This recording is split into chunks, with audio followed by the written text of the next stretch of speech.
Some people think in today's super competitive market, the only way to win an offer, win a house, is with a cash offer.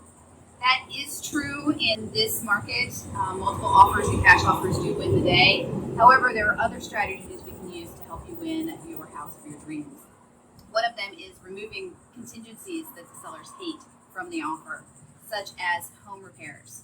You can go in and say, I will not ask for any repairs. Here's my wonderful offer.